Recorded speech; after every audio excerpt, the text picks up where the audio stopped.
মুরব্বিয়ানিরা আমার, জায়গাটার নাম হলো রাশিয়া। রাশিয়া হলো একটা দেশ, এই রাশিয়ার জমিনে একটা ঘটনা ঘটেছে। রাশিয়ার জমিনে বন্ধুরা আমার, তরুণ যুবকেরা আমার, মুরব্বিয়ানিরা আমার, সালটা হলো এই সম্ভবত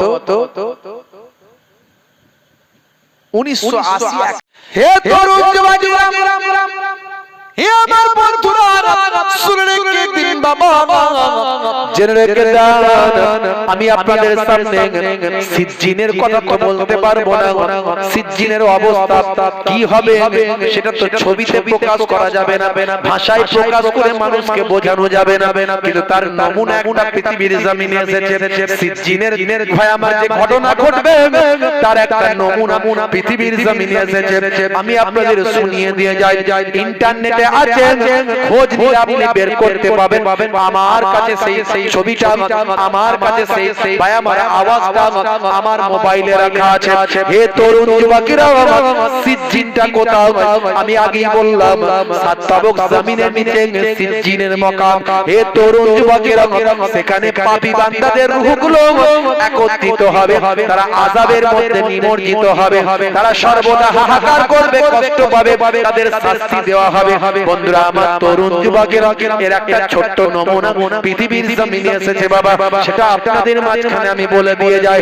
হে তরুণ যুবকেরা, হে আমার মুরব্বিয়ানিরা, শুনে রেখে দিন বাবা, জেনে রেখে দেন ভাইরা আমার, তরুণ যুবকেরা আমার, মুরব্বিয়ানিরা আমার, জায়গাটার নাম হলো রাশিয়া। রাশিয়া হলো একটা দেশ, এই রাশিয়ার জমিনে একটা ঘটনা ঘটেছে। রাশিয়ার জমিনে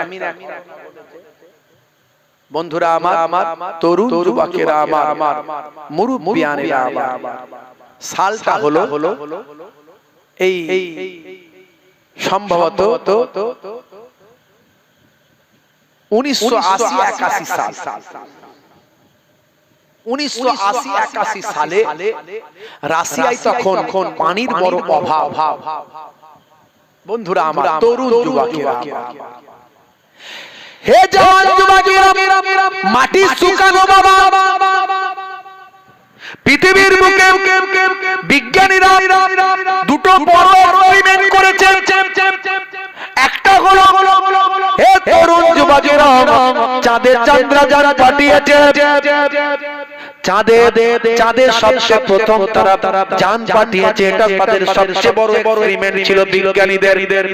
আর দ্বিতীয় যেটা সবচেয়ে বড় এক্সপেরিমেন্ট, সেটা হলো বাইরে আমার পৃথিবী তারা গবেষণা করে পৃথিবী এই প্রান্ত থেকে ও প্রান্তে তারা নিজেরা আবিষ্কার করতে চেয়েছে। এই প্রান্ত থেকে ও প্রান্তে কিছু একটা পাঠাবো, এই পাঠিয়ে তারা আবিষ্কার করতে চেয়েছে। এটা হলো দ্বিতীয় সবচেয়ে বড় এক্সপেরিমেন্ট, দ্বিতীয় সবচেয়ে বড় বিজ্ঞানীদের গবেষণা।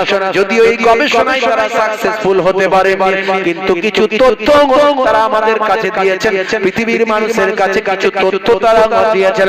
হে তরুণ যুবকেরা, শুনে রেখে দিন, জেনে রেখে দিন, বিজ্ঞানীরা আবিষ্কার করেছে পৃথিবী হলো লম্বা। পৃথিবী লম্বা তো নাকি? একটু হ্যাঁ হুদান, ছোটবেলায় পড়েছেন তো বিজ্ঞানে, পৃথিবী লম্বা, তাই তো নাকি? কিছুই বলছে না। বাংলাদেশের লোকগুলো বিরাট একবার হুজুর শুধু বললি হয়, হুজুর যে জিকির করাচ্ছে ওরা ওরা দেখেন গাছ উঠে পড়ছে, মাঝে মাঝে হুজুরের মাইক ধরে মাথার উপরে ডিগবাজি মারছে। কি জোশ! হ্যাঁ, হুজুর মাঝে মাঝে জিকির করাচ্ছে, চোখ বন্ধ করে হুজুরের মাথার উপরে ডিগবাজি মারছে। কি জোশ! আমি অবাক হয়ে যাই, কি নাই বাংলাদেশ, বুঝতে পারছে? কত রকমের দল, কত রকমের মত, ভালো ভালো আলেম, ভালো ভালো বক্তাও আছে, আবার ভণ্ড ভেজালে ভরপুর। তালা বাবা, ভরি বাবা, চেন বাবা, জিঞ্জিল বাবা। আবার সেদিন একটা বাবা দেখলাম ইন্টারনেটে, ন্যাংটো বাবা, বাবা আবার ন্যাংটো, পিস সাহেব আবার ন্যাংটো, বুঝতে পারছো? পীর সাহেব ন্যাংটো। শুনলে অবাক হয়ে যাবেন, বক্তা বলছে, বক্তা ওয়াজ করতে করতে বলছে পীর সাহেব মজলিসে এলো ন্যাংটো অবস্থায়। সবাই তো কোনাকুনি করে ইদিক করছে, হাসি হাসি ঠাট্টা করছে, মাথা নিচু করে নিচ্ছে। তখন পীর সাহেব বলছে, বক্তা ওয়াজ বন্ধ করে দিয়েছে। বক্তা মনে মনে করছে পাগল ঢুকে গেছে মজলিসে, পাগল ঢুকে গেছে। এই হলো সর্বনাশ, এই ন্যাংটো মানুষ ঢুকে পড়েছে মজলিসে। আর লোকে হাসাহাসি করছে, মোটামুটি যারা জানে। তখন ওই পীর সাহেব বলছে, তোমরা হাসছো, তোমরা হাসছো, আমাকে চেনো? পাশে তার ভক্তরা বলছে, এটা আমাদের পীর সাহেব, এটা আমাদের পীর সাহেব। বক্তা বলে, সর্বনাশ, এত রকমের পীর সাহেব দেখেছি, ন্যাংটো পীর সাহেব প্রথম দেখলাম। পীর সাহেব বলছে, মাওলানা তুমি হাসছো, তুমি বোঝো না, এটা আমার আলিফ। এটা কি আলিফ? আমি এই জন্য হাসছো তো। ছোটবেলায় বলেছেন না, আলিফ বা তা সা আলিফ বে তে সে। আলিফ খালি, বায়ের পেটে বের পেটে এক নুক্তা, তায়ের পেটে দু নুক্তা, তের পেটে দু নুক্তা, সের পেটে তিন নুক্তা। পড়েছেন না? বলছে এটা হলো আমার আলিফ। মাওলানা বলছে, তখন আমি চিন্তা করলাম যে বলি, চিন্তা করলাম, আমি বললাম ঠিক আছে, তোমার যদি আলিফ হয় ওটা, তাহলে আলিফ খালি না নোক্তা ওয়ালা? আলিফ তো খালি, কিন্তু তোমার নোক্তা আমি কেটে তাহলে খালি করে দেবো। এই কাঁচি নিয়ে আয়। যেই বলেছে তখন বলে, এই মাওলানা বলল, ওনাকে নিয়ে ঘরে বসাও, আলোচনা আছে। আলোচনা করে বোঝালো যে বাবু এইভাবে পীর সাহেবী হয় না। পীর ওলি আউলিয়া আল্লাহর দেওয়া নিয়ামত, বান্দা যখন আল্লাহর হয়ে যায়, আল্লাহ তার হয়ে যান। জেনে বলে সুবহানাল্লাহ। মাল্লাহুল মাওলা ফালাহুল কুল। বান্দা যখন আল্লাহর হয়ে যায়, কুল মাখলুকাত তার গোলাম হয়ে যায়। জোর করে কেউ হুজুর হতে পারে না, জোর করে কেউ পীর হতে পারে না। আল্লাহ কবুল করলে তবে হবে। মানুষের মনে মহাব্বত দিলে তবে মানুষ আমাকে মহাব্বত করবে। আমি জোর করে বলতে পারবো না, এই আমি ছোট হুজুরের নাতি, তিননগর হুজুরের পোতা, আমাকে ভালোবাসো তোমরা। খেয়ে দে কাজ নাই, লোকে পালিয়ে যাবে মুখ ঘুরিয়ে। কথা ঠিক না ভুল? সেই ভালোবাসা অর্জন করতে গেলে তুমি আল্লাহর হয়ে যাও, কুল মাখলুকাত তোমার হয়ে যাবে। সেটা শুধু পীরের ঘরের নাতিকতা নয়। আপনি একটা সাধারণ ফ্যামিলির লোক হলেও আপনার ঘরের সন্তানটাও একদিন পীর হতে পারে। কথা ঠিক না ভুল? একদিন ওলি হতে পারে। কথা ঠিক না ভুল? এর নাম ইসলাম।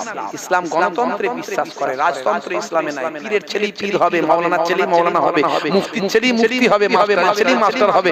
তাও কোরআন হাদিসে লেখা আছে। আপনার ঘরের ছেলেটাও পীর হতে পারে, ওলি হতে পারে, যদি সে দরজায় সে পৌঁছাতে পারে। আবার নবীর ঘরের ছেলেও তো কেনান হয়ে গিয়েছিল। কথা ঠিক না ভুল? বন্ধুরা আমার, তবে হাক্কানি আলেম ওলামাদের সম্মান করতে হবে। আমি পীরের ঘরের সন্তান, আমার মনে যদি হিংসা থাকে, বিদ্বেষ থাকে, ইসলাম নিষেধ করেছে। আপনি মুফতি হন, মাওলানা হন, বড় আলেম হন, আপনার মনে যদি হিংসা থাকে, বিদ্বেষ থাকে, আপনার ইবাদত আমল কিছু কাজে লাগবে না। অহংকারীকে আল্লাহ পছন্দ করেন না। ইন্নাল্লাহা লা ইউহিব্বুল মুতাকাব্বিরিন। তাকাব্বুর অহংকারীকে পছন্দ করেন না। কথায় কথায় পেঁচিয়ে শুধু অহংকারী কথা আছে না? নাই। দুটো কথা বলে, 10টা কথা বলে, 5টা কথা বলে, দুটো অহংকারী কথা তার মধ্যে বের করে দেয়। না করবেন না। নিজেকে দিয়ে দিন, আমি কিছু নয়, আমি গুনাহগার, আমি পাপী, আমি ছোট, আমি ক্ষুদ্র। আপনি নিজেকে তুচ্ছ বানিয়ে ফেলুন। আপনি হতে পারেন কোটিপতি, হতে পারেন বড় শক্তিশালী, হতে পারেন পাওয়ারফুল লোক, আপনি নিজেকে বিলিয়ে দিন। হে তরুণ যুবকেরা, কবির ভাষায় বলেছেন, কবিতার আকারে আমি আপনাকে ব্যাখ্যাটা দিয়ে দিই। এক বিন্দু পানি আকাশ থেকে পড়ছে, কবি বলেন এটা কবিদের কল্পনা। একটা উদাহরণ দিতে গিয়ে তারা বুঝিয়ে দিয়েছেন। হে তরুণ যুবকেরা, হে আমার বন্ধুরা, শুনে রেখে দিন বাবা, এক বিন্দু পানি আকাশ থেকে পড়ছে। পানি যখন পড়ছে, আল্লাহ তখন ফেলছেন, পানিটা পড়ছে মহাসমুদ্রের মাঝখানে।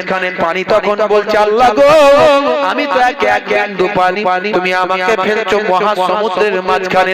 আমি এক বিন্দু পানি, আমার কোনো মর্যাদা না, আমি এক বিন্দু পানি, আমার কোনো সম্মান নাই। তুমি আমাকে ফেলছো তো ফেলছো মহাসমুদ্রের মাঝখানে আমার কোনো সম্মান নাই, ইজ্জত নাই। আল্লাহ বললেন, হে বিন্দু পানি, তুমি তোমার ইজ্জতকে ধূলিসাৎ করেছো, তুমি নিজের আমিত্বকে মিটিয়ে দিয়েছো, তুমি কিছু নয় বলে নিজেকে যখন বলেছো, দেখো আমি আল্লাহ তোমার সম্মানটা কত বাড়িয়ে দিই।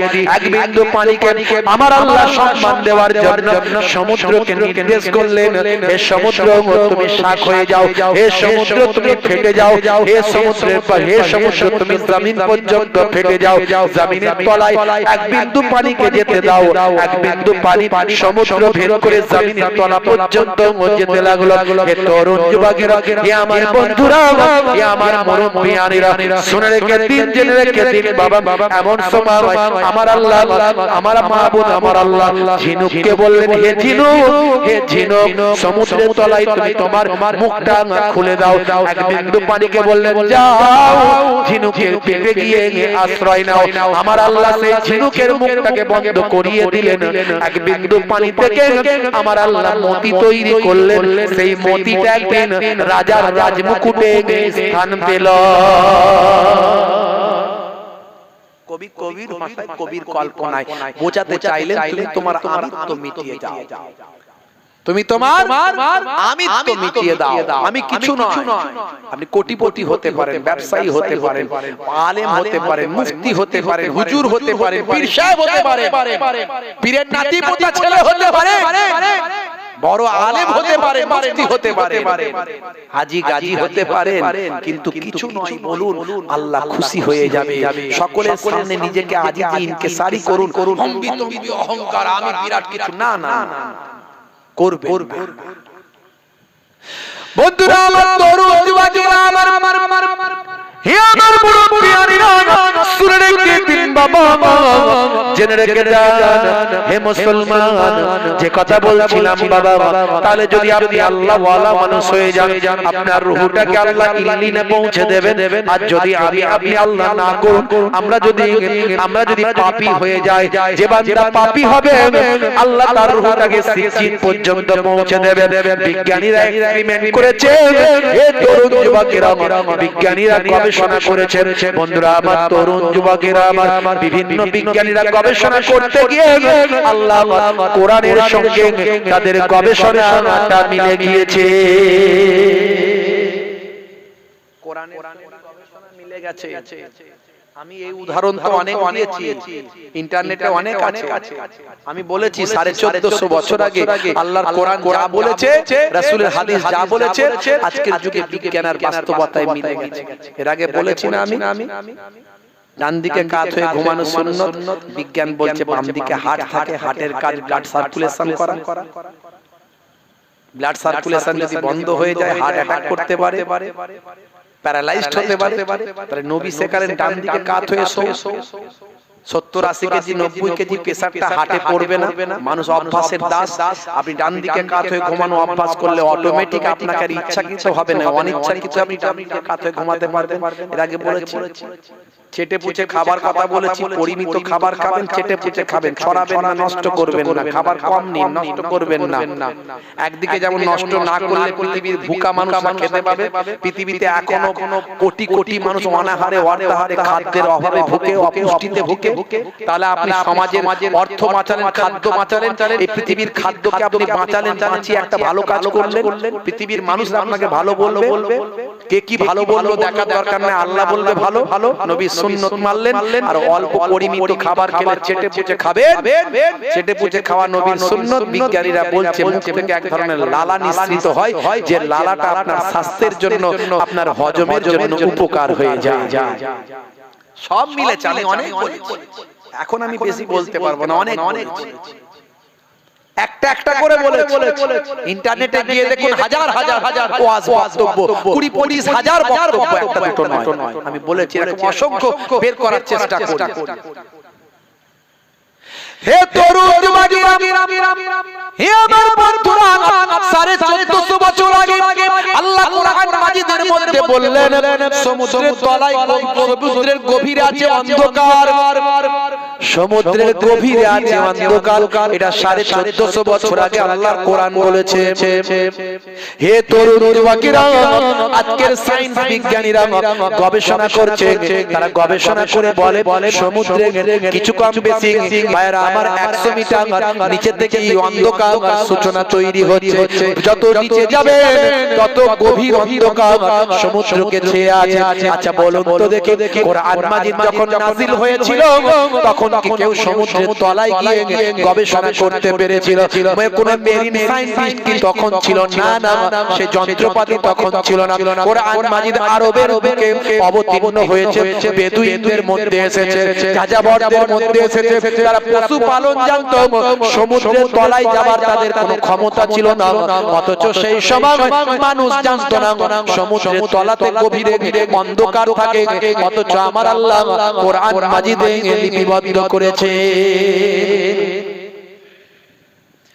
হে তরুণ যুবকেরা, ওয়াল জিবালা আওতাদা, আল্লাহ কোরআন মাজিদে বলেছে পাহাড়গুলোকে আমি পেরেকের মতো ঘিরে দিয়েছি। ওয়াল জিবালা আওতাদা, পাহাড়গুলোকে আমি পেরেকের মতো ঘিরে দিয়েছি। আজকের সায়েন্স গবেষণা করে বলছে হে তরুণ যুবকেরা, যে পাহাড়গুলো পৃথিবীর উপরে আমরা দেখতে পাই, যতটা উঁচুতে দেখতে পাই তার 90 ভাগ জমিনের নিচেতে পাওয়া যাবে। আমার আল্লাহ 1450 বছর আগে আল্লাহর কোরআনে যা বললেন আজকের বিজ্ঞানীদের গবেষণায় মিলে গেল। কত বলবো, কত উদাহরণ ধরবো, অনেক আছে। আমার আল্লাহ জানিয়ে দিয়েছেন জাহান্নামীরা জাহান্নামে কষ্ট পাবে। সিজ্জিনের জমিনে, সিজ্জিনের মাকামে গিয়ে রূহগুলো আযাবের মধ্যে থাকবে, তারা শাস্তি ভোগ করবে, তারা চিৎকার করবে, চেঁচামেচি করবে। হে তরুণ যুবকেরা, হে আমার বন্ধুরা, শুনে রেখে দিন বাবা, জেনে রেখে দেন হে মুসলমান, বিজ্ঞানীদের সবচেয়ে বড় একটা এক্সপেরিমেন্ট, সেটা হলো তারা পৃথিবীর ভিতরে তারা এক দিক থেকে ঢুকবে আর এক দিক থেকে বেরোবে। এটাই তারা গবেষণা করে বের করবে। এটাই হলো তাদের সর্ববৃহৎ দ্বিতীয় তাদের এক্সপেরিমেন্ট গবেষণা। তাহলে পৃথিবী লম্বা না গোল? জোরে বলে। ছেলেরা যারা পড়াশোনা করেছে তারা তো জানে রে বাবু, পৃথিবী লম্বা না গোল? গোল। আমি প্রথম বলেছিলাম কি লম্বা, তাই তো না? একটু দেখছিলাম আপনারা কি বলেন। আপনারা ওই গোল বলেন হুজুর, তাই লম্বা বলেন কথা ঠিক না? যা হুজুর বলবে তাই, হুজুরের দল হলে তো হবে না, কথা ঠিক না? হুজুরকে সম্মান দেবেন, আলেমদের সম্মান করতে হবে। আপনার ছেলে যদি আলেম হয় তাকেও সম্মান করতে হবে, কারণ আল্লাযীনা উতুল ইলমা দারাজাত, তোমাদের মধ্যে প্রকৃত আহলে ইলমরা হলো উচ্চ মর্যাদা, উচ্চ সম্মানের অধিকারী। কোন আলেমকে বেইজ্জত করবেন না, অসম্মান করবেন না। আলেম যদি অন্যায় করে আল্লাহর দরবারে জবাব দেবে, আপনি আপনার ডিউটি করবেন। মান যারা আলিমান ফাকান্নামা যারানি, যে আলেম হাক্কানির জিয়ারত করলো, মুলাকাত করলো, দয়ার নবী বলেন সেজন্য আমি রাসূলুল্লাহ সাল্লাল্লাহু আলাইহি ওয়াসাল্লাম আমার সঙ্গে জিয়ারত করলো। মান সাফাহা আলিমান ফাকান্নামা সাফাহানি, যে আলেম হাক্কানির সঙ্গে মুসাফা করলো সেজন্য আমি দয়ার নবীর সঙ্গে মুসাফা করলাম। জোরে হবে না? জোরে হবে না? মান জালাসা আলিমান ফাকান্নামা জালাসানি, যে আলেম হাক্কানির মজলিসে গিয়ে বসলো সেজন্য আমি রাসূলুল্লাহ দয়ার নবীর পাকের মজলিসে এসে বসলো। সে আলেমদের ইজ্জত করবেন, সম্মান দেবেন, ইজ্জত দেবেন। আমরা তখন বিয়াদব হয়ে গেছি, সমাজে 70 থেকে 80% লোক বিয়াদব। আমার খুব খারাপ লাগে এই বিয়াদবি দেখলে, আমার খুব খারাপ লাগে। আমরা কেমন মুসলমান, আমরা আদব জিনিসটা বুঝি না। কোথায় কি আদব করতে হবে? কোরআনের আদব আছে না নাই? কোরআন মাজিদে যে গ্লাভটা, কাপড়টা লাগানো থাকে, সে কাপড়টার মিটার হয়তো 40 টাকা 50 টাকা, আপনি যেটা পরে আছেন সেটা হয়তো 400 টাকা মিটার। কিন্তু এই কাপড়টাকে আপনি পায়ে করে সরাবেন, কোরআনের গ্লাভটাকে পায়ে করে সরাতে পারবেন? পারবেন। কেন? কোরআনের সঙ্গে লেগেছিল বলে তার আল্লাহ মর্যাদা বাড়িয়ে দিয়েছে। যদি কেউ সেই গ্লাভটাকে বেয়াদবি করে তার মানে সে কোরআন মাজিদকে বেয়াদবি করবে। সে আদব জিনিস আমরা বুঝবো না, আদব কাকে বলে, সম্মান কাকে বলে বুঝবো না, শিখতে হবে তো, কে শেখাবে? এই বক্তারা যদি নিজেদের মধ্যে গীবত শেখায়, চগলখড়ি, এই বক্তা ওই বক্তার বিরুদ্ধে, ওই বক্তা ওই বক্তার বিরুদ্ধে, আলেম বক্তারাই যদি নিজেদের মধ্যে আদব জিনিস না জানে, তাহলে আদবটা শেখাবে কে? এই জন্য আদবদার মানুষের ভক্ত হতে হবে, ছাত্র হতে হবে, আদবদার আলেমের ছাত্র হতে হবে। আর এই জন্যই আমরা বলি হাক্কানি পীর মুর্শিদের তুমি মুরিদ হও। মুরিদ মানে কি? ইরাদা করা। তিনি যেটা ইরাদা করেন আমি সেটা ইরাদা করি, তিনি যেটা নির্দেশ করেন আমি সেটা মেনে চলি, এটাই। বুঝতে পারছো বন্ধুরা আমার? এইজন্য আদবদার আল্লাহর ওলি বান্দা, বিশেষ করে যারা আল্লাহর ওলি, তাদের সোহবতে থাকতে হবে। এখন ইন্টারনেটের যুগ, এখন সোশ্যাল মিডিয়ায় থাকবে, ফোনেতে থাকবেন, হুজুর এই ঘটনা কি করব, যোগাযোগটা রাখবে, না হলে ইবলিস শয়তান আপনাকে কখনো অহংকার দিলে তোর থেকে বড় নামাজি আছে, এই যদি মাথায় ঢুকে গেল সব নামাজ গেল। তোর থেকে বড় দাতা আছে, তোর থেকে ভালো লোক আছে, এই এলাকায় ভালো লোক আছে না, এই যদি মাথায় ঢুকে গেল সব ইবাদত। অহংকারীকে আল্লাহ পছন্দ করেন না, ডাইরেক্ট কোরআনের আয়াত আল্লাহ বলে দিয়েছে।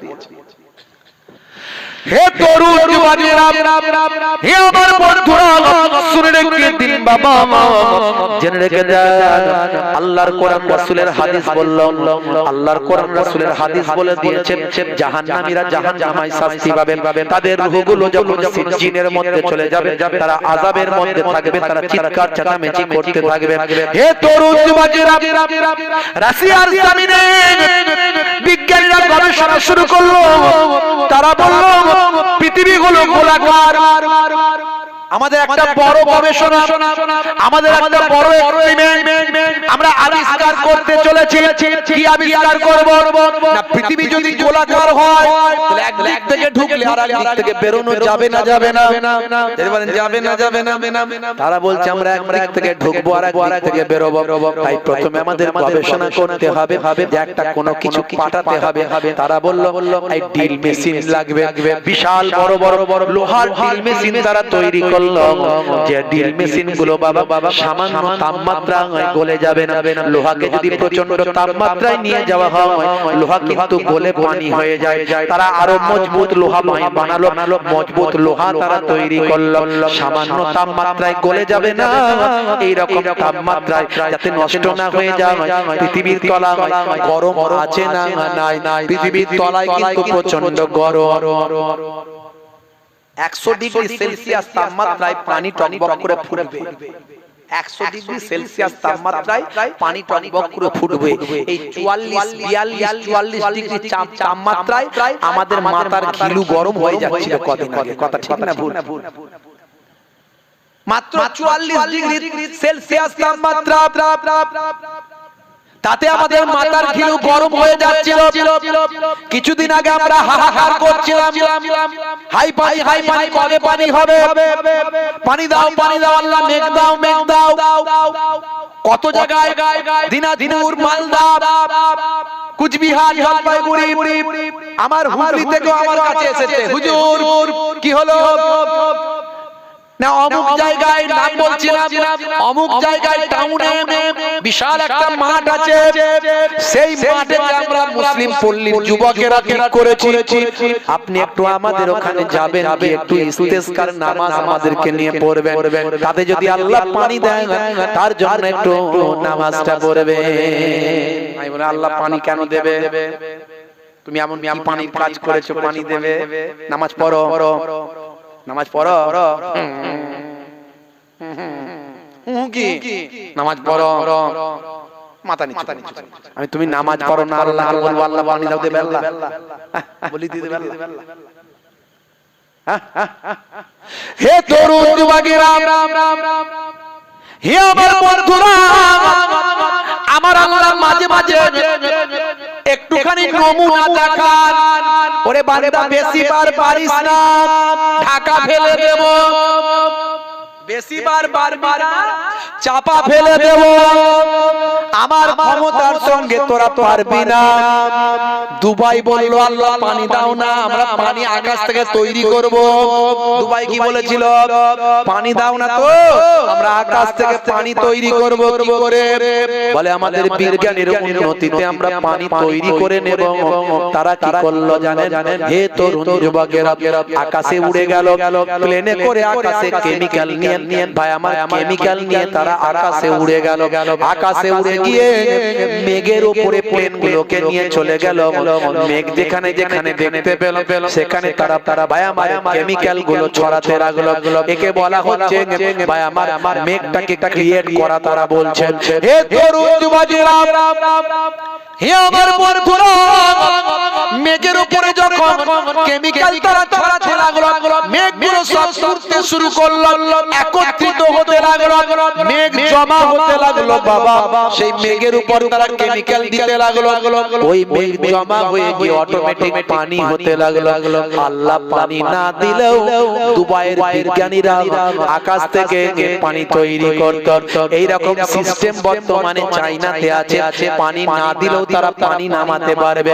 এইরকম সিস্টেম আমেরিকায় আছে, পানি না দিলেও তারা নামাতে পারবে। আল্লাহ বলল দাঁড়া, তোদের এত মস্তানি আমি আর দেখবো না, অনেক দিন সহ্য করেছি আর করব না। বন্ধুরা আমার, তরুণ যুবকেরা আমার, 75 বছর ধরে দুবাইয়ের জমিনে কোনোদিন এমন বন্যা হয়নি।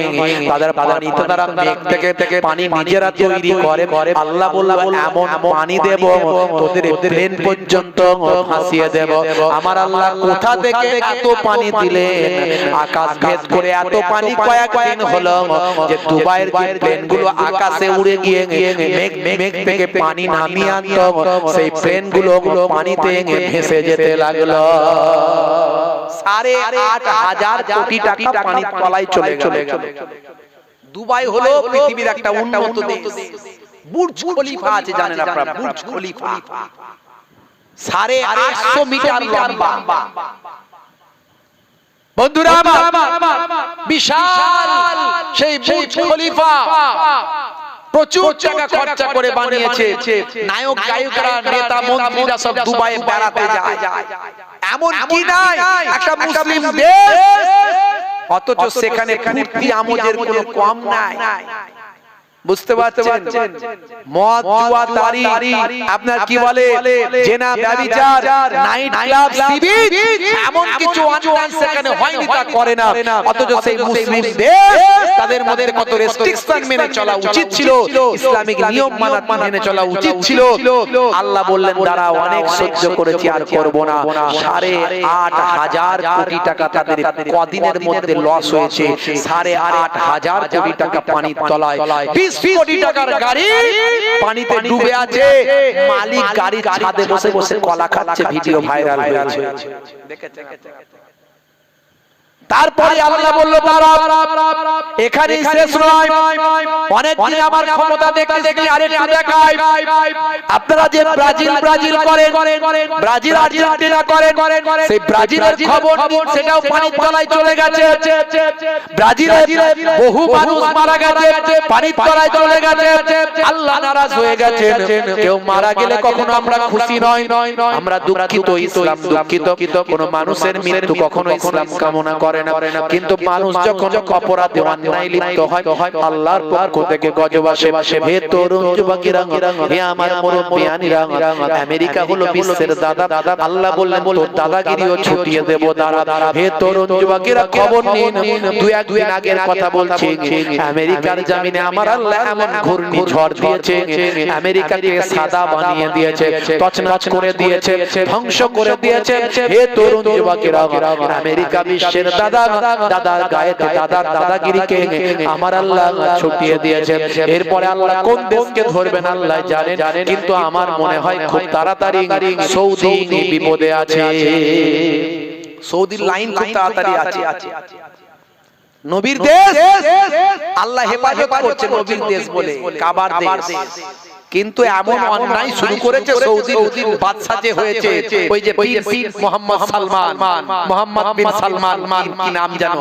বিন সালমান, মোহাম্মদ বিন সালমান। ভাই আমার নাইট ক্লাব, হালাল বার, হালাল বার, মদ খাওয়ার জায়গা আবার হালাল, মদ আবার হালাল। এই কিছু কিছু ছেলেরা, আমি যখন মদের বিরুদ্ধে ওয়াজ করি বলে হুজুর এ আপনি বুঝবেন না, এটা মদ নয়, মেডিকেল জুস, ডাক্তার খেতে বলেছে শরীর স্বাস্থ্য ভালো হবে, মদকে জুস বলে খায়। আর ওরা মদকে বলছে হালাল বার, বার আবার হালাল, খাচ্ছে মদ বলছে বিসমিল্লাহ বলে খা। বুঝতে পারছেন, মদ আবার হালাল। ওরা হ্যালোইন করেছে, আমেরিকা, ব্রিটেন, ইসরায়েলকে খুশি করার জন্য। ভাই আমার, এই হাজী সাহেবী ড্রেস পরে, বড় বড় জুব্বা পরে, আর গেছো ভূত, মাঠে ভূত, পুকুরে ভূত, নদীতে ভূত, উড়ন্ত ভূত, এইটাকে বলে হ্যালোইন। হ্যালোইনটা করে খ্রিস্টানেরা, ওই আপনার আমেরিকা, ব্রিটেনরা কেন করে না? তারা মনে করে যে বছরে একদিন আমরা যদি ভূত সেজে একটু উয়া উয়া করি, তাহলে আত্মাগুলো যেগুলো মানুষের বেরিয়ে গেছে তারা আমাদের কাছে আসবে না, আমাদের ধরবে না। এরা ওদের খুশি করার জন্য এই আরবের বুকে হ্যালোইন করেছে সৌদি জামিন। শুধু তাই নয়, যে মূর্তি, যে ফটো ইসলামে হারাম, এই ফটোটা হারাম নয়। মুফতিরা বলেছেন এই ফটোটা হারাম না। আপনি আমি বেশি পণ্ডিত না, মুফতিরা বেশি পণ্ডিত? আমি মুফতি পর্যন্ত পড়াশোনা করেছি, আল্লাহ করে, বুঝতে পারছেন, মুমতাজুল মুহাদ্দিসিন। তবু আমি বলছি যে আমি আপনি বেশি পণ্ডিত। যারা এখানে আলেম আছে তারা নিশ্চয়ই জানবেন, তারা পণ্ডিত অবশ্যই, ইসলামিক ব্যাপারে ল, ইসলামিক ল ব্যাপারে, মাসালার ক্ষেত্রে। এই যে ধরুন আয়নার সামনে আপনি যাচ্ছেন, আয়নার সামনে ছবি উঠছে না ওঠেনি? যাই বলেন ছবি উঠছে না ওঠেনি? উঠছে। আয়না থেকে সরে চলে গেলে উঠবে না? উঠবে না, ছবি নাই। এই মোবাইলটা চালালে ছবি বেরোবে, মোবাইলটা বন্ধ করলে বেরোবে। আপনি তোলেননি, আপনার নাই, কি কারণ সেটা আপনি জানেন, আল্লাহ জানেন। এই ব্যাপার হচ্ছে আজকে আমরা যে ওয়াজটা করছি না, এরা আবার গন্ডগোলে আছে, কালকে সেটা ছেড়ে যায়। এই জন্য অনেকে কি করে, বলে ছবি তুলবো না, জানছে একই ওয়াজ তো সারা মাস চালাবো। আমরা যারা একটু মেহনত করি, একটু পড়াশোনা স্টাডি, একটু ঘাটাঘাটি করে আমরা বলি ছাড়বি, ছাড়া আবার একটা নতুন দেবো, কিন্তু এরা 2-4 দিন অপেক্ষা করতে চায় না।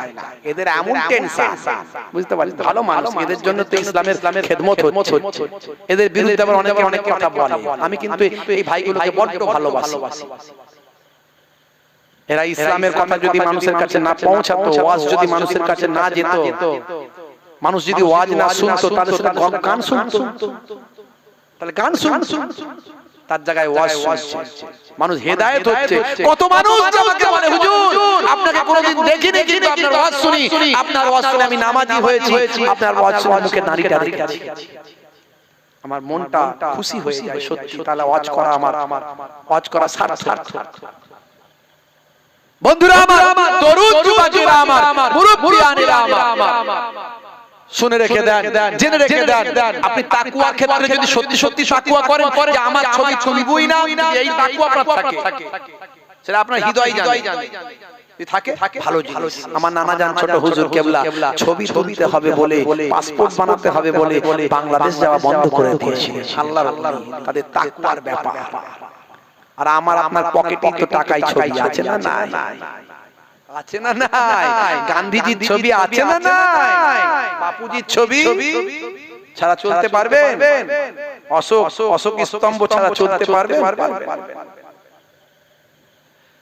আর যারা নিজেদের বিয়ের ছবি সাজিয়ে রাখে, আছে না? নাই। ঘরে ঘরে বিয়ের ছবি, ছেলেকে আবার ক্ষীর খাওয়াচ্ছে, মুসলমানদেরকে বলছে ক্ষীর খাওয়াবো, অমুসলিম ভাইদেরকে বলছে অন্নপ্রাশন করছি ছেলে, অন্নপ্রাশন। তার একটা সুন্দর ছবি করে আলমারিতে, আলমারির মাথার উপরে দেওয়ালে টাঙিয়ে রেখেছে। বড় বড় পুতুল কিনেছে, পুতুল। এখন বাচ্চাদের ড্রেস কিনতে যাবেন, ছবি ছাড়া ড্রেস নাই ভাই। একমাত্র পাঞ্জাবি আপনাকে তৈরি করে পড়াতে হবে। আর যদি বলেন গেঞ্জি হালকা পাতলা গেঞ্জি বাচ্চাদেরকে পড়াবো এই গরমের সময়, ছবি থাকবে, নিরুপায়। চেষ্টা করতে হবে ছবি ছাড়া কেনা, ছবি ছাড়া কেনার চেষ্টা করতে হবে। আপনার আমলটা আল্লাহ বোঝে, ইন্নামাল আমালু বিন্নিয়াত। আপনি যে নিয়তটা ভালো, আপনারটা আল্লাহ জানে। দুনিয়ার মানুষ কি বললো দেখার দরকার। বন্ধুরা আমার, তরুণ যুবকেরা আমার, মুরব্বিয়ানেরা আমার, তাহলে ছবি ইসলামে হারাম, মূর্তি স্ট্যাচু ইসলামে হারাম। লা তাদখুলুল মালাইকাতু বাইতান ফীহি কালবুন আও তাসাবি, যে ঘরেতে ফটো থাকে, তাসবিহ থাকে, ছবি থাকে, টাঙানো থাকে, বিয়ের ছবি, ছেলের খিলকানির ছবি, দীঘায় বেড়াতে যাওয়ার ছবি, হ্যাঁ, বন্ধুদের সঙ্গে হ্যাঁ ফুর্তি করার ছবি, হ্যাঁ, এই সব ছবি যাদের টাঙানো থাকে, মূর্তি থাকে, স্ট্যাচু থাকে, দয়ার নবী বলছেন সেই ঘরেতে রহমতের ফেরেশতা যাবে না। প্রত্যেকটা ঘরে কিন্তু ফেরেশতা আসা যাওয়া করে, মাথায় রাখবেন। বাচ্চাদের কাছে ফেরেশতা আসা যাওয়া করে, মাথায় রাখবেন। বড় বড় বিপদে পড়লো বাচ্চাদের আল্লাহ হেফাজত করে দেয়, কারণ ফেরেশতারা তাদের হেফাজত করে দেয়, রক্ষা করে দেয়। তাই বাচ্চাদেরকে সব সময় এমন ভাবে রাখবেন যাতে ফেরেশতা আসা যাওয়া করতে পারে, পবিত্র রাখবেন, পরিষ্কার পরিচ্ছন্ন রাখবেন। ছবি ছাড়া পোশাক পরানোর চেষ্টা করবেন। পুরুষ বাচ্চা হলে, ছেলে বাচ্চা হলে কোন রকম সোনা, রূপা, লোহা এগুলো পরাবেন না। বুঝতে পারলে? হে তরুণ যুবকেরা, এই দুবাইয়ে মোহাম্মদ বিন সালমান বিন সে নিজের মূর্তি তৈরি করে বসাচ্ছে। তাহলে গজব আসবে না? আসবে না, গজব আসবে। আল্লাহ হেফাজত করেন, আল্লাহ তাদের সুবুদ্ধি দেন, বোঝার তৌফিক দান করেন। বন্ধুরা আমার, তরুণ যুবকেরা আমার, হে আমার মুরব্বিয়ানিরা, শুনে দিন বাবা, এই যে এত বন্যা হলো, এত তো ভাই আমার বিপদ হলো, এত তাপমাত্রা বেড়ে গেল, ভালো মানুষ কি নাই? আছে না? নাই। ভালো মানুষও কষ্ট পায়। আল্লাহ যখন নারাজ হয়, গজব দেয়, তখন ভালো মানুষও কষ্ট পায়, শাস্তি পায়, আর খারাপ মানুষও শাস্তি পায়। কথা ঠিক না ভুল? ভালো মানুষও কষ্ট পায়। দুবাইয়ে বন্যা হলো, সব মানুষ কি খারাপ? খারাপ। ব্রাজিলে বন্যা হলো, আমেরিকায় ঝড় হলো, ভাই আমার এই যে ঘূর্ণি ঝড় হলো, সব মানুষের কষ্ট তো সবাই হয়েছে। তাহলে সব মানুষ কি কষ্ট খারাপ? খারাপ নয় নিশ্চয়। এই যে প্রচন্ড 44 ডিগ্রি সেলসিয়াস তাপমাত্রা, গরম আপনাকেও লেগেছে, আমাকেও লেগেছে। আবার যে মদ খায়, তারি খায়, জুয়া খেলে, তাকেও লেগেছে। আমি কাউকে খারাপ বলছি না, কে ভালো কে খারাপ আল্লাহই জানে। আমি নামাজ পড়ি মানে আমি ভালো মানুষ, এটা আপনি বলবেন না। আপনি শুধু আল্লাহর হুকুমটা পালন করছেন এটাই মনে করুন। আপনি নামাজ পড়ে আপনার নামাজ কবুল হচ্ছে কিনা জানেন আপনি? আর সে যে মদ খেয়েছে, সারা জীবন যে মদ খেয়েই মরবে তার গ্যারান্টি আছে? দেখা গেল শেষে সে আল্লাহর ওলি বিশার হাফির মতো কবুল করে নিয়েছে আল্লাহ, এমন আল্লাহ ওয়ালা হলো, আমার থেকে মর্যাদা তার বেড়ে গেল। কথা ঠিক না ভুল? তাই আপনি বলবেন না আমি বিরাট বড় আল্লাহ ওয়ালা হয়ে গেছে, সে খারাপ, এটা বলবেন? সে যে খারাপ কাজটা করছে তাকে ফিরিয়ে আনার চেষ্টা করুন, আর আপনি যে ভালো কাজটা করছেন সেটা আল্লাহর হুকুম বলে করছেন, ধরে রাখার চেষ্টা করুন। বন্ধুরা আমার, তরুণ যুবকেরা আমার, সব মানুষ খারাপ নয়, কিন্তু যখন আল্লাহর গজব আসে তখন সবাইয়ের উপরে আসে। কথা ঠিক না ভুল?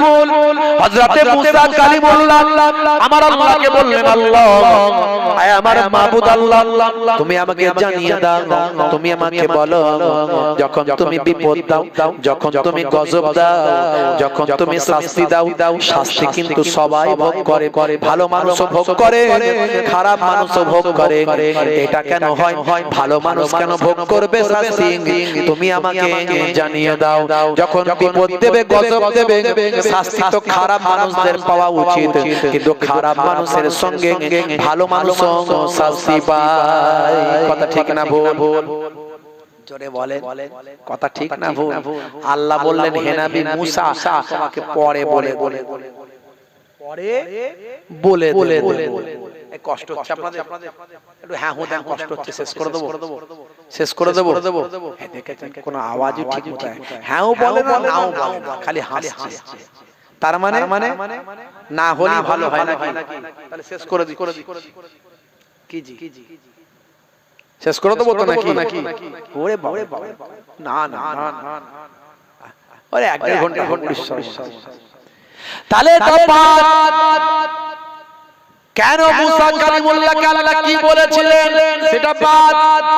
ভালো মানুষের সঙ্গে খারাপ মানুষ কেন শাস্তিতে পড়ে, বিপদে পড়ে, আল্লাহ কি উত্তর দিয়েছিলেন এটা পরে কোনদিন ইন্টারনেটে গেলে শুনে নেবেন। আজ আমি বলছি না, আমি যেটা বলছিলাম সেটা হলো সিজ্জিনের কথা। সিজ্জিনে কি হয় বাবা, হে তরুণ যুবকেরা, ইয়া আমার মুরব্বিয়ানেরা, শুনে রেখে দিন বাবা, জেনে রেখে দিন বাবা। হে মুসলমান একটু লক্ষ্য করুন, তার নমুনার কথা বলছিলাম। রাশিয়ার জমিনে বিজ্ঞানীরা গবেষণা করার জন্য বিশাল লোহার ভায়ামার ড্রিল মেশিন তৈরি করলো। তারা জানে পৃথিবীর মাটির নিচেতে তাপমাত্রা বেড়ে যাবে, এই সামান্য তাপমাত্রায় মানুষের মাথার খিলু গলতে শুরু করে দেয়। মানুষের মাথার খিলু ভায়ামার গরম হয়ে যায় 44 ডিগ্রি, 45 ডিগ্রি, 50 ডিগ্রি তাপমাত্রায় মানুষ বাইরে আর বেরোতে পারে না। হে তরুণ যুবকেরা, কিন্তু জমিনের নিচের তাপমাত্রা অনেক 100 ডিগ্রি সেলসিয়াস তাপমাত্রায় পানি টকবক করে ফুটতে থাকে। জমিনের যত তলায় যাবে তার তাপমাত্রা বেড়ে যাবে। বিজ্ঞানীরা উপর থেকে গবেষণা করে চিন্তা করল, জমিনের যতই তলায় যায় না কেন 200 ডিগ্রি সেলসিয়াস তাপমাত্রার উপরে আর হতে পারে না। তাই তারা মজবুত ড্রিল মেশিন, লোহার বিশাল ড্রিল মেশিন নিয়ে রাশিয়ায় চলে গেল। রাশিয়ার সেই প্রত্যন্ত শুকনো মাটির উপর তারা ড্রিল মেশিন শুরু করলো। বলে আমরা পৃথিবীর এই প্রান্ত থেকে ও প্রান্তে যাওয়ার রাস্তা তৈরি করব। একদিন আমরা এদিক থেকে ঢুকবো, দিক থেকে বেরোবো। যদি হতো কেমন হতো বলুন? আমরা এখান থেকে একবারে মেট্রো ট্রেন চেপে পড়তাম, এই মাথা থেকে ঢুকতাম, ও মাথায় গিয়ে বেরিয়ে পড়তাম। কথা ঠিক না ভুল? কিন্তু আল্লাহ বলছেন বেশি মস্তানি করবি না। দুবাই খুব মস্তানি শুরু করেছিল, আকাশ থেকে পানি নিজেরাই নামিয়ে নিচ্ছিল। আল্লাহ বলল দাঁড়া, এমন পানি দেব সব ফিনিশ করে দেব, দিয়ে দিল। তাহলে বেশি মস্তানি আল্লাহ সহ্য করবে না। বন্ধুরা আমার, তরুণ যুবকেরা আমার, হে আমার মুরব্বিয়ানেরা, শুনে রেখে দিন বাবা, জেনে রেখে যান। বিজ্ঞানীরা বিশাল ড্রিল মেশিন নিয়ে যখন চালাতে শুরু করলো, এমন সময় দেখতে পাওয়া যায় ভাই আমার, দোস্ত আমার, ড্রিল মেশিন যত গভীরে যায় তাপমাত্রা তত বাড়তে শুরু করে। ভাই 100 ডিগ্রি পার হয়ে গেল, 200 ডিগ্রি পার হয়ে গেল, 300 ডিগ্রি পার হয়ে গেল। হে তরুণ যুবকেরা, বিজ্ঞানীদের ধারণা চেঞ্জ হয়ে গেল। যত গভীরে যাচ্ছে তাপমাত্রা তার বেড়ে যাচ্ছে। তারা ভেবেছিল 200 ডিগ্রি সেলসিয়াসের উপর তাপমাত্রা হবে না, কিন্তু এইভাবে তাপমাত্রা বাড়তে যখন 8.5 কিলোমিটার গভীরে যখন গেল, ভালো করে বলবেন 8.5 কিলোমিটার গভীরে যখন গেল, তাপমাত্রা ভাই আমার কত হলো জানেন? 800 ডিগ্রি সেলসিয়াস তাপমাত্রা হয়ে গেল। 800 ডিগ্রি। এতক্ষণ পর্যন্ত তাদের ড্রিল মেশিন তবুও চলছিল। যখন এই 850 ডিগ্রি সেলসিয়াস তাপমাত্রায় যখন পৌঁছে গেল, ড্রিল মেশিন লোহা গলে পানি হয়ে গেল। আর এই ড্রিল মেশিনের গোড়াতে তারা দিয়েছিল ক্যামেরা টুক করে বাস্ট হয়ে গেল।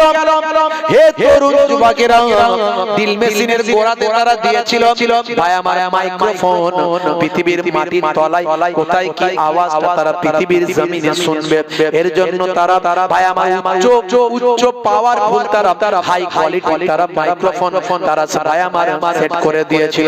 এই মাইক্রোফোনটা 8 কিলোমিটার 8.5 কিলোমিটার যাওয়ার পরে মাইক্রোফোনটা বাস্ট হয়ে গিয়েছিল।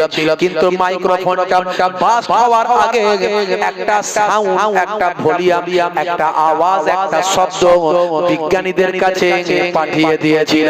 যেটা আওয়াজটা পাঠিয়েছিল বাবা, সেই আওয়াজটা ইন্টারনেটে আছে, আওয়াজটা ইন্টারনেটে ভাইরাল হয়েছে। হে তরুণ যুবকেরা, এই আওয়াজটা আমি শুনেছি। আপনাদের মাঝখানে কেউ শুনেছেন কিনা একটু হাত তুলে দেখান তো দেখি। কেউ শুনেছেন? একজন শুনেছে, আমার ওই ভাইটা খোঁজ খবর রাখে। যারা শোনেন, যারা শোনার চেষ্টা করবেন, ইন্টারনেটে আছে। হে তরুণ যুবকেরা আমার, হে আমার বন্ধুরা, শুনে রেখে দিন বাবা। সেই আওয়াজটা আমি শুনলাম, আওয়াজটা শুনে আমার যা মনে হলো ভাইরা আমার, তরুণ যুবকেরা, সিজ্জিনের জমিনে সিজ্জিনের যে আযাবটা, শাস্তির কথা সেখানে যা বলা হয়েছে, পুরুষ আর নারীরা সেখানে হাহাকার করবে, কষ্ট পাবে, চিৎকার করবে, শাস্তি ভোগ করবে, তাদের আওয়াজটা, তাদের আওয়াজে চিৎকারে হইচইয়ের পরিবেশ তৈরি হবে। যে আওয়াজটা পৃথিবীর জমিনের মানুষের কাছে এসেছে, যদি প্রথম মানুষ শোনে মনে হবে এটা জাহান্নামীদের আযাব। হে তরুণ যুবকেরা, মনে হবে সাত তবক জমিনের নিচে সিজ্জিন আছে, সিজ্জিনের মাকাম আছে, এটা নিশ্চয় সেই সিজ্জিনের মাকামের আওয়াজটা এখানে ভেসে এসেছে। আমি সেটা বলবো না যে জাহান্নামের সেই আযাবটা, সিজ্জিনের সেই আযাবটা আমরা পেয়েছি, এটা বলবো না, কিন্তু যে আওয়াজটা আমরা শুনতে পেয়েছি, মনে হবে যেন মনে হয় সিজ্জিনে যে আওয়াজটা হবে সেই আওয়াজটা নমুনা একটা আমরা পেয়েছি। হে তরুণ যুবকেরা, অর্থাৎ 1450 বছর আগে আল্লাহর কোরআন যেটা বলেছে জাহান্নামীদের আওয়াজটা কেমন হবে, তারা কেমন হাহাকার করবে, তার একটা নমুনা বিজ্ঞানীরা সামান্য একটা নমুনা পৃথিবীর মানুষের কাছে পৌঁছে দিয়েছে। আমি এত কিছু উদাহরণ দিয়ে এটাই বোঝাতে চাইলাম এতক্ষণ থেকে। আমি ডাইরেক্ট বলতাম নামাজ পড়ুন, রোজা রাখুন, হজ করুন, যাকাত দিন। মিথ্যা কথা বলবেন না, চিনিবাজি করবেন না, ধাপ্পাবাজি করবেন না, ভালো মানুষ হন।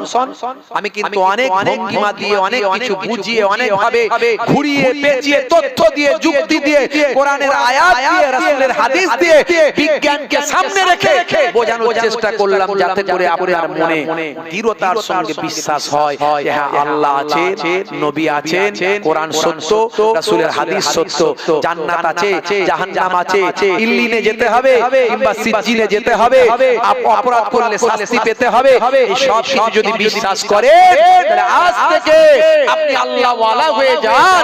যেভাবে চললে আল্লাহ খুশি হবেন, নবী খুশি হবেন, সেভাবে চলুন। সর্বোপরি দুটো কাজ করুন, আজ থেকে দুটো কাজের মনস্থ করুন, তওবা করে ইস্তেগফার করে ফিরে আসুন। আমার আল্লাহ বলছেন, ইয়া আইয়ুহাল্লাযীনা আমানু তুবু ইলাল্লাহি তাওবাতান নাসুহা। হে বিশ্বাসী বান্দারা, তোরা তওবা কর, আমি আল্লাহ তোদের তওবাকে কবুল করে নেব। আজ থেকে তওবা করে দুটো কাজ করুন। একটা হলো নামাজ, সবচেয়ে বড় ইবাদত। যারা নামাজ পড়েন না, আজ থেকে প্রতিজ্ঞা করুন নামাজ পড়বেন। কতদিন বেঁচে আছেন গ্যারান্টি নাই। বাল তুসিরুনাল হায়াতাদ দুনিয়া ওয়াল আখিরাতু খায়রুন ওয়া আবকা। আল্লাহ বলছেন দুনিয়াটা হলো ক্ষণস্থায়ী, পরকালটা চিরস্থায়ী। অল্প দিনের জিন্দেগি। কিতাবের মধ্যে দেখা যায় কিয়ামতের একটা দিন হবে 50,000 বছর। আমাদের এই দিনকে হিসাব করলে সেদিনের একটা দিন 50,000 বছর। 50,000 বছর, সেই তুলনায় আপনি 50 বছর বাঁচছেন, 60 বছর বাঁচছেন। তার মানে সেই তুলনায় অনুপাত করলে কয়েক মিনিট বা কয়েক সেকেন্ড পৃথিবীতে আছে। এই কয়েক মিনিট কয়েক সেকেন্ডেতে আপনি আমি এটা আমার, ওটা আমার, জায়গা আমার, জমি আমার, গাড়ি আমার, বাড়ি আমার, তুমি আমার, এই সব করতে করতে দিন শেষ। আল্লাহ বলছেন, হে দুনিয়ার মানুষ, হে দুনিয়ার মানুষ, শুনে রেখে দাও, ইয়া আইয়ুহাল্লাযীনা আমানু, হে বিশ্বাসী বান্দারা, লা তুলহিকুম আমওয়ালুকুম ওয়ালা আওলাদুকুম আন যিকরিল্লাহ ওয়া মান ইয়াফআল যালিকা ফাউলাইকা হুমুল খাসিরুন। হে বিশ্বাসী বান্দারা, না ভুলা দে মাল तुम्हारा, औलाद तुम्हारे अल्लाह की इबादत से, আল্লাহর ইবাদত থেকে যেন তোমাদের সম্পদ, মাল, গাড়ি, বাড়ি, জায়গা, জমি, ব্যবসা বাণিজ্য, তোমাদের সন্তান, ছেলে মেয়ে, আওলাদ যেন তোমাদেরকে আল্লাহ না ভুলিয়ে দেয়। যদি ভুলে যাও, নামাজ যদি ভুলে যাও, রাসূলের সুন্নাত যদি ভুলে যাও, দুনিয়াদারি করতে গিয়ে, তাহলে মনে রাখবে তোমরা ক্ষতিগ্রস্ত হবে, ধ্বংসপ্রাপ্ত হবে। আল্লাহ বলে দিয়েছেন, আজ থেকে নামাজটা পড়ুন, 5 ওয়াক্ত নামাজ ছাড়বেন না। কাজকে বলুন, হে কাজ আমার নামাজ আছে। নামাজকে বলবেন না কাজ আছে, কাজকে বলুন নামাজ আছে। আমার নানা জান ছোট হুজুর কেবলা রাহমাতুল্লাহ আলাইহি বলতেন, বাবা নামাজের কথা বলতে গিয়ে বলতেন, বাবা কি দিয়ে বোঝাবো, ঝোড়া আর কোদাল দিয়ে বোঝাবো। দাদা জান পীরনাগরী হুজুর পীর কেবলা বলতেন, বাবা দিনে রাতে 5 বার নামাজ পড়তে 12 মিনিট করে যদি সময় লাগে, 1 ঘন্টা 5 বার 60, 1 ঘন্টা যদি নামাজে দাও, আমার আল্লাহর ওয়াদা তোমার 23 ঘন্টা সাকসেসফুল হয়ে যাবে। 5 ওয়াক্ত নামাজে আজানে মুয়াজ্জিন কি বলছে? হাইয়া আলাস সালাহ,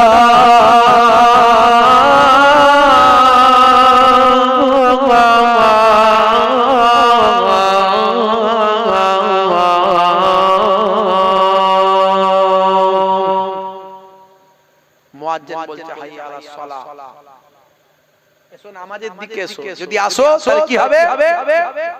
কি হবে?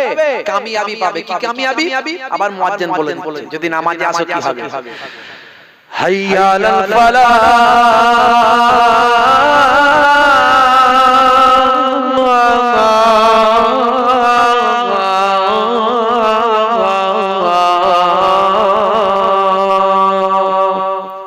নামাজে এলে আমি আল্লাহ তোমাকে কামিয়াবি দান করে দেব।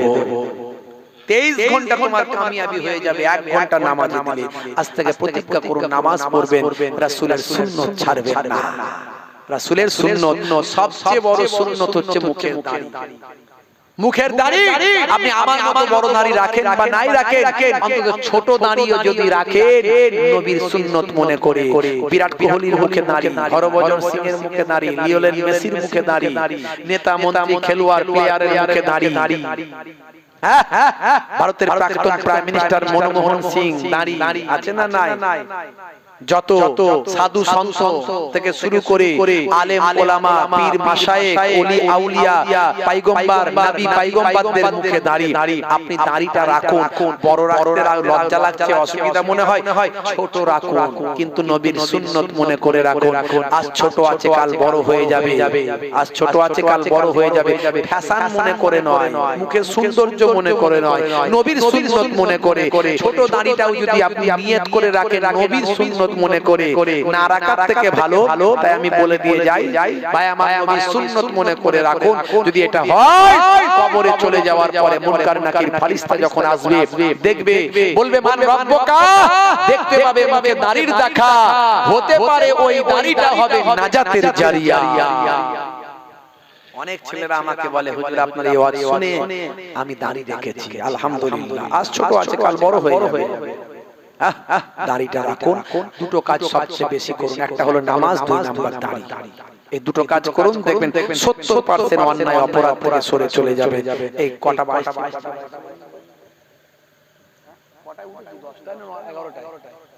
11টায় উঠেছি না, কটায় উঠেছি আমি? 10:30টায় উঠেছি। ভাইরা আমার, যাই হোক আমার জন্য দোয়া রাখবেন, আল্লাহ রাব্বুল আলামিন যেন কবুল করেন। নামাজটা পড়ুন, রোজাটা রাখুন, আর দাড়িটা রাখুন, রাসূলের সুন্নাতটা মেনে চলুন। মা বোনেরা নামাজ পড়বেন, স্বামীর খেদমত করবেন, দেখাশোনা করবেন, পর্দা হেফাজতের মধ্যে চলবেন। বাইরে যখন বেরোবেন মোটা কাপড় গায়ে দিয়ে সম্মান ইজ্জত রেখে বেরোবেন। আর মায়েরা বোনেরা নিজে হায়া শরম লজ্জা ঠিক রেখে সুন্দরভাবে চলাফেরা করুন। আল্লাহ রাব্বুল আলামিন নিশ্চয় আমাদেরকে ইল্লিনের মাকামে পৌঁছাবেন। আল্লাহুম্মা আমিন। মরতে তো সবাই হবে, কিন্তু ইল্লিনে যাওয়াটা নসিবের ব্যাপার। আল্লাহ